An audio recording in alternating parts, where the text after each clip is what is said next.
தாய் வீடு மே 2026. உணவு பழக்க வழக்கங்களும் மாணவர்களின் கற்றல் அடைவும். எழுதியவர் த. சிவபாலு. வாசிப்பவர் உங்களில் ஒருவன் ஆண்டன் ஃபீலிக்ஸ்.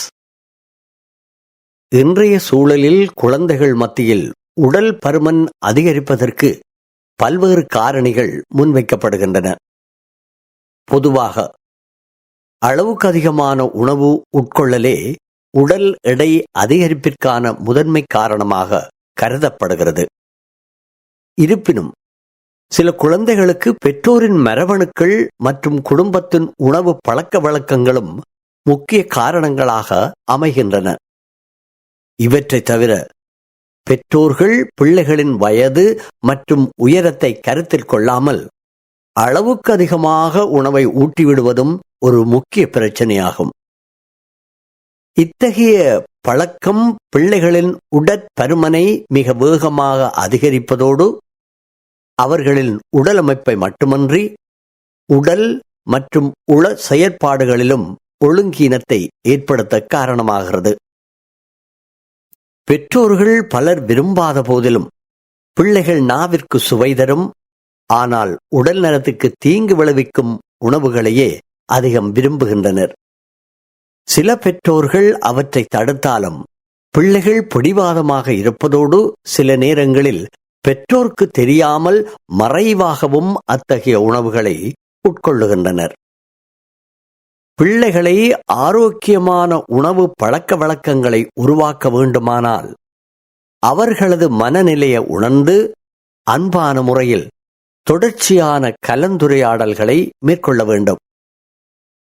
இன்றைய சூழலில் உடல் பருமன் என்பது உலக நாடுகள் பலவும் எதிர்கொள்ளும் ஒரு பாரிய சவாலாக உருவெடுத்துள்ளது. இதனை உலக சுகாதார நிறுவனம் WHO தனது புள்ளி விவரங்களின் மூலம் உறுதிப்படுத்தியுள்ளது. குறிப்பாக நாடுகள், நகரங்கள் மற்றும் கிராமங்கள் என்ற அடிப்படையில் ஒப்பீட்டு ரீதியான தரவுகளை முன்வைத்து உடற்பருமன் எவ்வாறு உலகளாவிய சுகாதார பிரச்சினையாக மாறியுள்ளது என்பதை அமைப்பு சுட்டிக்காட்டியுள்ளது. ஆப்பிரிக்காவின் சில நாடுகளை அடிப்படையாக கொண்டு மேற்கொள்ளப்பட்ட ஆய்வொன்றின்படி குழந்தை பருவ ஊட்டச்சத்து குறைபாடு ஒரு முக்கியமான பொது சுகாதார பிரச்சனையாக தொடர்ந்து நீடித்து வருகிறது. இதில் தொடர்ச்சியான ஊட்டச்சத்து குறைபாடு மற்றும் நுண்ணூட்டச்சத்து குறைபாடுகள் 5 வயதுக்குட்பட்ட குழந்தைகளையே பாதிக்கின்றன. இது குழந்தைகளின் மூளை வளர்ச்சி மற்றும் மனநல செயற்பாடுகளில் நீண்டகால பாதிப்புகளை ஏற்படுத்துகிறது. இந்த ஒருங்கிணைந்த ஆய்வு குழந்தை பருவ ஊட்டச்சத்து குறைபாட்டுடன் தொடர்புடைய உயிரியல் இயங்குமுறைகள் மற்றும் அதன் விளைவுகள் குறித்த தற்போதைய தரவுகளை தொகுத்து வழங்குகிறது. இதில் குறிப்பாக ஜாம்பியா மற்றும் அதனையொத்த ஆப்பிரிக்க நாடுகளின் சூழல்கள் குறித்து தனித்துவமான கவனம் செலுத்தப்படுகிறது. உலகில் வறிய மற்றும் அபிவிருத்தி அடைந்து வரும் நாடுகளில் 5 வயதுக்குட்பட்ட பிள்ளைகளில் ஊட்டச்சத்து குறைபாடு மிக மோசமான பின் விளைவுகளை கொண்டுள்ளது. ஊட்டச்சத்து இன்மை காரணமாக வயதுக்கேற்ற வளர்ச்சி குன்றுதல், மெலிதல், நிறை குறைவாக காணப்படுதல், போதுமான உயிர்ச்சத்துக்கள் அல்லது தாதுக்கள் இன்மை, அதிக அளவு எடை, உடற்பருமன் தொடர்பான தொற்றா நோய்கள் குழந்தையை பாதிக்கின்றன. உலக சுகாதார நிறுவனத்தின் அண்மைக்கால ஆய்வறிக்கைகள் சுட்டிக்காட்டும் தரவுகள் மிகுந்த கவலை அளிப்பதாக உள்ளன. அதன் அடிப்படையில் 5 வயதுக்குட்பட்ட உலகளாவிய குழந்தைகளுள் 149 மில்லியன் பேர் ஊட்டச்சத்து குறைபாட்டினால் வளர்ச்சி குன்றியவர்களாகவும் 45 மில்லியன் பேர் மெலிந்த நிலையிலும் காணப்படுகின்றனர். அதேவேளை 37 மில்லியன் குழந்தைகள் அளவுக்கு அதிகமான எடையுடனோ அல்லது உடற்பருமனுடனோ உள்ளனர். ஊட்டச்சத்தற்ற மற்றும் தரம் குறைந்த உணவு பழக்க வழக்கங்களே இத்தகைய முரண்பட்ட உடல்நல பாதிப்புகளுக்கு முதன்மை காரணமாக அமைகின்றன. இது குழந்தைகளின் உடல் வளர்ச்சியை பாதிப்பதோடு மட்டுமல்லாமல் அவர்களின் மூளை வளர்ச்சி மற்றும் மனநல செயற்பாடுகளில் நீண்டகால பாதிப்புகளை ஏற்படுத்தும். இந்த ஒருங்கிணைந்த ஆய்வு குழந்தை பருவ ஊட்டச்சத்து குறைபாட்டுடன் தொடர்புடைய உயிரியல் இயங்குமுறைகள் மற்றும் அதன் விளைவுகள் குறித்த தற்போதைய தரவுகளை தொகுத்து வழங்குகிறது. இதில் குறிப்பாக ஜம்பியா மற்றும் அதனையொத்த ஆப்பிரிக்க நாடுகளின் சூழல்கள் குறித்து தனித்துவமான கவனம் செலுத்தப்படுகிறது. வளர்முக நாடுகளில் சிசு மரணத்துக்கு ஊட்டச்சத்து குறைபாடு முதன்மை காரணமாக அமைகிறது. கடந்த தசாப்தகால ஆய்வுகளின் அடிப்படையில் ஊட்டச்சத்து குறைபாடு குழந்தைகளின் நரம்பியல் மற்றும் உளவியல் வளர்ச்சியில் நீண்டகால பாதிப்புகளை ஏற்படுத்துவது உறுதி செய்யப்பட்டுள்ளது. இந்த சீர்குலைவுகள் அறிவாற்றல், நிர்வாக செயற்பாடு, இயக்கத் திறன்கள் மற்றும் சமூக உணர்ச்சி வளர்ச்சி ஆகியவற்றில் பாதிப்புகளை ஏற்படுத்துகின்றன. இவை இளமை பருவம் மற்றும் முதிர் வயது வரை நீடிக்கின்றது மற்றும் உயரத்துக்கு அப்பாற்பட்டு அதிகப்படியான உணவை திணிப்பது அவர்களின் செரிமான மண்டலத்தை விரிவடையச் செய்து இயல்புக்கு மாறான உடற்பருமனுக்கு வழிவகுக்கிறது. சுவைக்காக ஊட்டச்சத்தற்ற உணவுகளை குழந்தைகள் விரும்புவதும் பெற்றோருக்கு தெரியாமல் அவற்றை உண்பதும் ஆரோக்கிய சீர்கேட்டை உண்டாக்கும். உடல் நலம் குறித்து பேசும்போது குழந்தைகள் காட்டும் எதிர்ப்பு மனநிலையை மாற்ற அதிகாரபூர்வமாக அன்றி அன்பான முறையில் அவர்களுடன் ஆரோக்கியமான உணவு பழக்க வழக்கங்கள் குறித்து அடிக்கடி கலந்துரையாட வேண்டும். இத்தகைய உணவு பழக்க வழக்கங்கள் பரவுவதற்கு உலகம் முழுவதும் பெருகி வரும் துரித உணவு ஃபாஸ்ட் ஃபுட் தயாரிப்பு நிறுவனங்கள் முக்கிய காரணமாக உள்ளன. இவை நாவிற்கு ருசியான கவர்ச்சிகரமான உணவுகளை தயாரித்து விற்பனை செய்கின்றன. பீட்சா, பர்கர், ஹாட்டாக், ஸ்பெகட்டி போன்ற துரித உணவு வகைகளை உலகளாவிய முன்னணி கட்டுமானங்களை கொண்ட பன்னாட்டு நிறுவனங்கள் இன்று சர்வதேச சந்தையில் பெரும் அளவில் விற்பனை செய்து வருகின்றன. இத்தகைய நிறுவனங்கள் உலகின் மூலை முடுக்கெல்லாம் தங்களது கிளைகளை நிறுவி வர்த்தக ரீதியாக பெரும் இலாபமீட்டி வருகின்றன. வெறும் வணிகச் செயற்பாடுகளாக மட்டும் அமையாமல் இவர்களின் அதீத சந்தைப்படுத்துதல் உத்திகள் மக்களின் பாரம்பரிய உணவு பழக்க வழக்கங்களில் ஊடுருவி உலகளாவிய உணவு கலாச்சாரத்தில் மிகப்பெரிய மாற்றத்தை ஏற்படுத்தியுள்ளன. துரித உணவுப் பொருட்கள் அவற்றின் வேகமான சேவை, தரப்படுத்தப்பட்ட சுவை, பிராந்திய தேவைகளுக்கேற்ப மாற்றியமைக்கப்படும் தன்மை மற்றும் வலுவான விற்பனை யுத்திகளால் மக்களிடையே பெரும் வரவேற்பை பெற்றுள்ளன. இருப்பினும் இத்தகைய உணவு பழக்க வழக்கங்களால் ஏற்படும் உடல் எடை அதிகரிப்பு வெறும் உடல் நலம் சார்ந்த சிக்கல் மட்டுமல்ல, அது மனநலத்தோடும் ஆழமான தொடர்புடையது. குறிப்பாக குழந்தைகளின் வளர்ச்சி ஆண்டுகளில் அதிக உடல் எடை என்பது அவர்களின் தன்னம்பிக்கை, சமூக உறவுகள் மற்றும் சுயமதிப்பு ஆகியவற்றில் எதிர்மறையான தாக்கங்களை ஏற்படுத்துகின்றது. பெற்றோர்கள் பெரும்பாலும் உடல் ரீதியான மாற்றங்களையே கவனத்தில் கொள்கின்றனர். ஆனால் உடல் பருமனால் ஏற்படும் மன அழுத்தம் மற்றும் உணர்ச்சி ரீதியான பாதிப்புகள் வகுப்பறைகளிலும் சமூக சூழலிலும் ஒரு குழந்தையின் ஆளுமையை சிதைக்கக்கூடிய அலைகளை உருவாக்குகின்றன. பருமனான உடல் எடை கொண்ட குழந்தைகள் மற்றவர்களுடன் ஒப்பிடும்போது பதற்றம் மற்றும் மனச்சோர்வு டிப்ரெஷன் ஆகியவற்றால் பாதிக்கப்படும் வாய்ப்பு 30% அதிகமாக உள்ளதாக ஆய்வுகள் தெரிவிக்கின்றன. இக்குழந்தைகள் எதிர்கொள்ளும் தனிமை மற்றும் சமூக புறக்கணிப்பு போன்ற அழுத்தங்கள் அவர்களை தொடர்ச்சியான உணர்ச்சி சிக்கல்களுக்குள் தள்ளி அவர்களின் உணவு பழக்கத்தையும் உடற்பயிற்சி ஆர்வத்தையும் மேலும் சிதைக்கின்றன. எனவே பெற்றோர்களும் பராமரிப்பாளர்களும் உடற்பருமனை வெறும் உடல்நல பிரச்சனையாக பார்க்காமல் மனநலத்தையும் உள்ளடக்கிய ஒரு பன்முக அணுகுமுறையாக கையாள வேண்டும். இத்தகைய ஆதரவு குழந்தைகள் தங்கள் உணர்ச்சிகளை கையாளவும் சுய நம்பிக்கையை வளர்த்து ஆரோக்கியமான வாழ்க்கை முறையை நோக்கி நகரவும் வழிவகுக்கும். இனி குழந்தைகளில் உடல் பருமனின் மனநல பாதிப்பு. உடற்பருமனடைந்த பிள்ளைகளின் உளரீதியான பாதிப்பு அவர்களை சமூகத்திலிருந்து தனித்துவமாக்குகின்றது. மற்றவர்களில் இருந்து தனித்து வாழ விரும்புகின்றார்கள். உடல் பருமனுடையவர் அடிக்கடி தனது ஒத்த வயதினரின் கேலி பேச்சுக்களுக்கும் நையாண்டிகளுக்கும் ஆளாகின்றார்கள். இவை அவர்களின் உள்ளத்தில் பாதிப்பை ஏற்படுத்துகின்றது. சில குழந்தைகள் தங்கள் சகாக்கள் விளையாடுவது போன்று விளையாட முடியாத நிலையில் மனவிரக்திக்கு ஆளாகின்றார்கள்.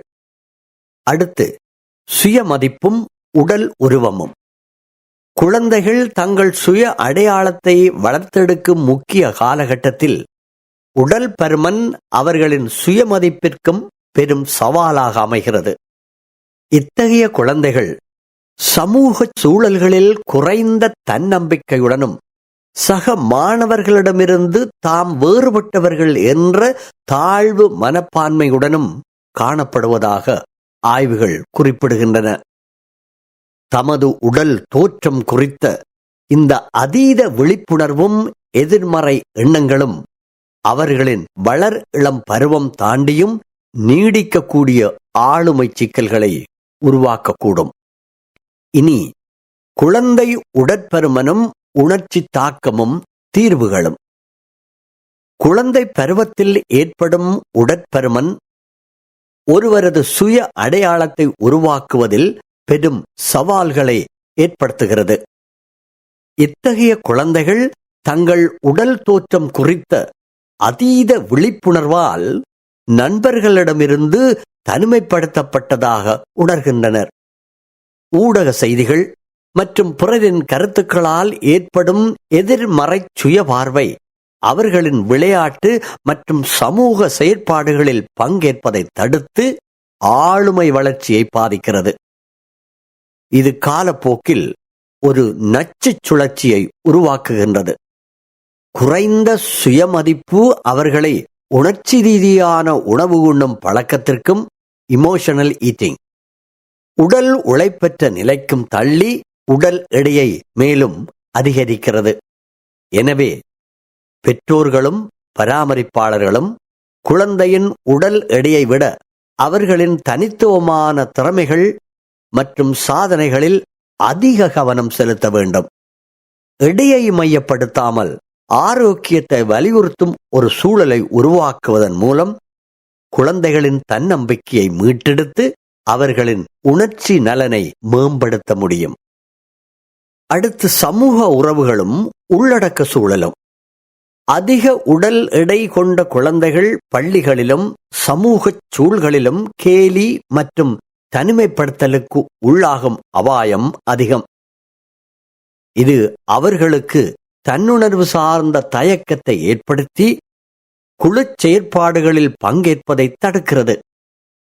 இத்தகைய சமூக விலகல் அவர்கள் நட்பு பாராட்டும் திறன்களை வளர்த்துக் கொள்வதை பாதிப்பதுடன் தனிமை மற்றும் மனச்சோர்வுக்கும் வழிவகுக்கிறது. சில குழந்தைகள் ஆன்லைன் நட்பின் மூலம் ஆறுதல் தேடினாலும் நேருக்கு நேர் பழகும் தன்னம்பிக்கையை அவர்களுக்கு வளர்ப்பது அவசியம். எனவே உடல் அளவை பொருட்படுத்தாமல் குழந்தைகள் ஒன்றிணைந்து விளையாடும் சூழலை ஆசிரியர்களும் பெற்றோர்களும் உருவாக்க வேண்டும். குறிப்பாக உணவருந்தும் இடங்களிலோ அல்லது ஓய்வு நேரங்களிலோ குழந்தைகளுடன் பெற்றோர்கள் மேற்கொள்ளும் அன்பான வெளிப்படையான உரையாடல்கள் அவர்களின் மன வலிமையையும் சுய மதிப்பையும் அதிகரிக்கச் செய்யும் சிறந்த வழிகளாகும். அடுத்து, சமூக கவலை மற்றும் தனிமை. அதிக உடல் எடை கொண்ட குழந்தைகள் சமூக ரீதியாக பல சவால்களை எதிர்கொள்கிறார்கள். இது அவர்களுக்கு சமூக கவலை மற்றும் தனிமை உணர்வை உருவாக்க காரணமாக இருக்கலாம்.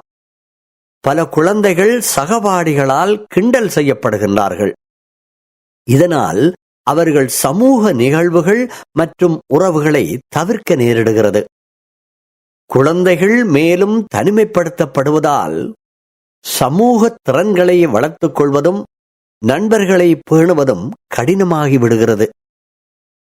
அதிக உடல் எடை கொண்ட குழந்தைகள் தாங்கள் முன்பு விரும்பிய நீந்துதல் அல்லது விளையாட்டுக்கள் போன்ற செயல்களையும் தங்கள் உடலை பற்றிய விழிப்புணர்வின் காரணமாக தவிர்க்க தொடங்குகிறார்கள்.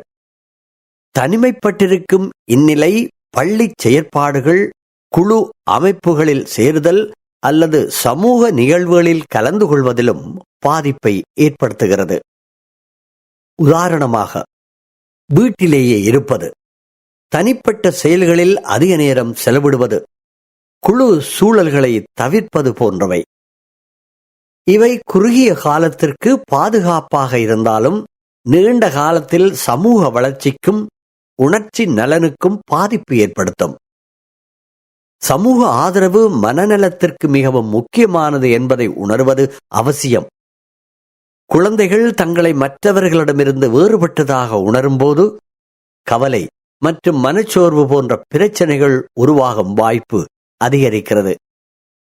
வீட்டிலும் பாடசாலையிலும் சமூகத்திலும் அனைவரையும் உள்ளடக்கும் சூழலை உருவாக்குவது இந்த தனிமைச் சுழற்சியை முறியடிக்க உதவும். ஆரோக்கியமான வாழ்விற்கு உணவும் உடற்பசியும். ஆரம்ப நிலையிலேயே ஆலோசனை மற்றும் சமூகத்திறன் பயிற்சிகள் வழங்கப்படுகிறது. குழந்தைகள் தங்கள் உடல் தோற்றத்தை பொருட்படுத்தாமல் சமூக சூழல்களை நம்பிக்கையுடன் எதிர்கொள்ள உதவும். உடல் எடை கூடும்போது நீரிழிவு, இதய நோய்கள், தொய்வு, தூக்க குழப்பம், மூட்டுவலி நோய்கள் உடலை தாக்குகின்றன. இவை சரியான உணவு பழக்க வழக்கத்தை கைவிட்டு கண்டதையும் உண்பதால் வரும் நோய்களாகும். இவற்றை தடுக்க உடற்பயிற்சிகளை அதிகரிக்க வேண்டும். 3 தொடக்கம் 5 வயதான குழந்தைகள் நாள் முழுவதும் பயிற்சிகளை மற்றும் விளையாட்டுகளில் ஈடுபடுதல் சிறப்பு. அதே சமயம் 6 தொடக்கம் 17 வயது வரையான பிள்ளைகளுக்கு குறைந்தது வாரத்தில் 3 நாட்களுக்கு குறையாமல் 60 நிமிடங்கள் கொண்ட கடினமான உடற்பயிற்சிகளை அல்லது உடல் தொழிற்பாடுகள் அவசியம். அதாவது ஓடுதல், உதைபந்தாட்டம், தசை நரம்புகளை இறுக்கக்கூடிய பயிற்சிகள், ஏறுதல், பாய்தல், எலும்புகளை இறுக்கமடையச் செய்யும் பயிற்சிகள் போன்றவற்றை இவர்கள் செய்தல் வேண்டும். 18 தொடக்கம் 64 வயதிற்கு இடைப்பட்டவர்கள் குறைந்தது வாரத்தில் 150 நிமிடங்கள் வேகமாக நடத்தல் வேண்டும். தசை நார்களை இறுகச் செய்யும் பயிற்சிகளிலும் இவர்கள் ஈடுபடலாம். உணவு பழக்கத்திலும் இவர்கள் அதிக அளவு கவனம் செலுத்த வேண்டும். உடன் பழம் மற்றும் இலைக்கறி வகைகள், கொழுப்பற்ற கோழி மற்றும் மீன், முழு தானிய உணவு அதாவது பழுப்பு நிற அரிசி, முழு கோதுமை பாஸ்தா, பான் போன்றவற்றையும் உண்ணலாம். பருப்பு, கடலை, பயறு, அவரை போன்ற உணவு வகைகளையும் இவற்றோடு சேர்த்துக் கொள்ளலாம். அத்தோடு வெதுப்பிய மற்றும் வறுத்தெடுத்த கொழுப்பை வடித்தெடுத்த உணவு வகைகளையும் உண்ணலாம். பெற்றோர் தம் பிள்ளைகளுக்கு இவற்றை கொடுத்தால் அவர்களின் உளநலத்தையும் உடல் நலத்தையும் பேணலாம். உடற்பருமனை தடுப்பதற்கு பிள்ளைகளோ பெரியவர்களோ தொலைக்காட்சி பார்த்தல், கணினியில் தொடர்ந்து செயல்படல் போன்றவற்றை குறைத்தல் வேண்டும்.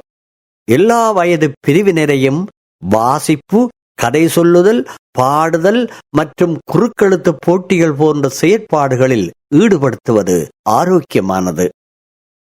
அதிக நேரம் தொலைக்காட்சி பார்ப்பது குழந்தைகளின் தூக்கமின்மைக்கு வழிவகுப்பதோடு பாடசாலை பாடங்களில் கவனக்குறைவு மற்றும் மதிப்பெண்கள் குறைதல் போன்ற எதிர்மறை விளைவுகளையும் ஏற்படுத்தும்.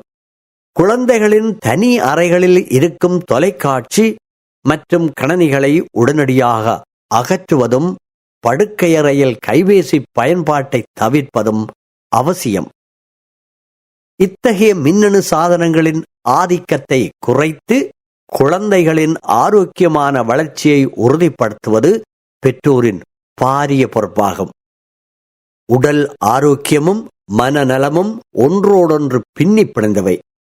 முறையான உணவு பழக்கம், சுறுசுறுப்பான உடற்பயிற்சி மற்றும் மின்னணு சாதனங்களை குறைத்து குடும்பத்தோடு செலவிடும் நேரம் ஆகியவையே ஒரு ஆரோக்கியமான தலைமுறையை உருவாக்கும்.